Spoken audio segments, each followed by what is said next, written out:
यार बस आज की फैसला होना जी, आज याद आ रहे हैं साहब, याद आ रहे हैं।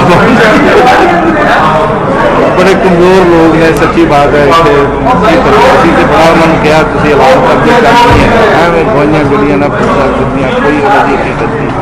लेकिन वो जरा का दौरा पिया किश्ती का वाहदत का, तो उसकी वजह से देखो 11 से 11:15 11:30 बस वो, हालांकि बड़ा क्लीयर सीगा भी नहीं है, सारे पिटन है, लेकिन हल ही नहीं हो। बस वो इस गल से अड़िया नहीं जी, नहीं गोइयां आ गई, दोनों कमेटी आ गई, वो आ गई, वो आ गई। देखो चंद खाता नहीं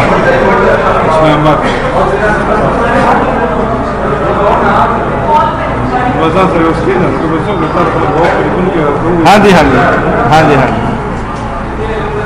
बहुत अफसोस, बड़ा एहतजाज किया। सही गल है, सही गल। पहले बड़ा अच्छा से, अभी बड़ा याद सारे कर रहे हैं, सारे याद कर रहे हैं। पहली कमेटी को याद कर रहे हैं, तो मुफ्ती साहब ने उन्होंने बड़ी जरूरत सी जी, बड़ा क्लीयर गल कर देंगे सी, परवाह नहीं करनी। अल्लाह ताला की बरकत है जी, जी जी, वो जो लोग याद